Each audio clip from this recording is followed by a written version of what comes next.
মোদী নাকি বাংলার দাদা? 2026-এর পলিটিক্যাল বক্স অফিসে সবচেয়ে বড় দুটো ব্লকবাস্টার রিলিজ করেছিল মে মাসে।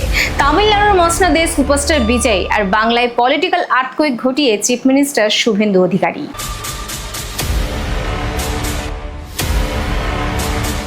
গদিতে বসার পর দুজনেই নিয়েছেন একের পর এক বড় সিদ্ধান্ত। চলো আজকে দেখে নিই দুজনেরই কয়েকটা মেগা অ্যাকশন, আর তারপর তোমরাই বিচার করো যে কার পারফরমেন্স সবচেয়ে বেশি নজর কেড়েছে। প্রথমে আসি থালাপতি বিজয়ের কথায়। সিনেমা থেকে সোজা মুখ্যমন্ত্রী গদিতে। অনেকেই বলেছিলেন যে তিনি রাজনীতি পারবেন না, কিন্তু মে মাসে ক্ষমতায় আসার পর প্রথম এক মাসেই তিনি সমালোচকদের মুখে কুলুপ পরিয়ে দিয়েছেন। এক, ক্ষমতায় আসার কয়েক ঘন্টার মধ্যেই 2.4 কোটি পরিবারকে 200 ইউনিট বিদ্যুৎ ফ্রি। 2, ড্রাগ মাফিয়াদের রুখতে প্রতিটি জেলায় টাস্ক ফোর্স গঠন, যা তিনি নিজে মনিটর করবেন। 3, সিঙ্গাপুর ফোর্স, মহিলাদের সুরক্ষা এবং দ্রুত অ্যাকশনের জন্য dedicated women special task force. এবং 4, ক্ষমতায় আসার এক মাসের মধ্যেই কৃষকদের সমস্ত ঋণ মকুব। 5, স্কুল, কলেজ এবং মন্দিরের 500 মিটারের মধ্যে প্রায় 717টি মদের দোকান মাত্র 48 ঘন্টার মধ্যে বন্ধ। 6, চিরাচরিত সাদা ধুতি বাদ দিয়ে কালো স্যুট পরে সকাল 10টা থেকে সন্ধ্যে 6টা পর্যন্ত অফিসে বসে কড়া অ্যাডমিনিস্ট্রেশন। 7, রাজ্যের 620টি আম্মা ক্যান্টিনের রান্নাঘর এবং হাইজিন সম্পূর্ণ আধুনিকীকরণ করা। 8, তামিলনাড়ুর সমস্ত সরকারি বাসগুলিকে এয়ার কন্ডিশন করার বিশাল ঘোষণা। এবং 9, দুর্নীতি দমনে কড়া বার্তা।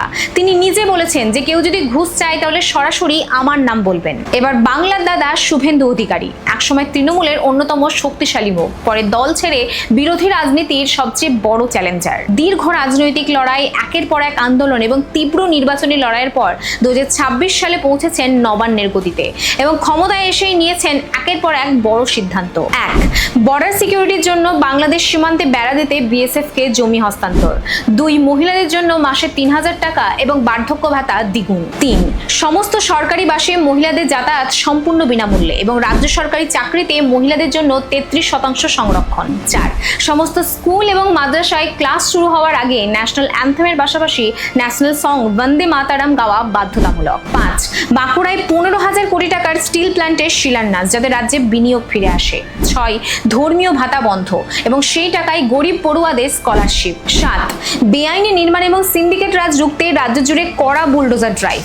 8, সরকারি চাকরিতে বয়সের ছাড় বাড়িয়ে 45 বছর এবং রাজ্য সরকারি কর্মীদের জন্য 7ম পে কমিশন।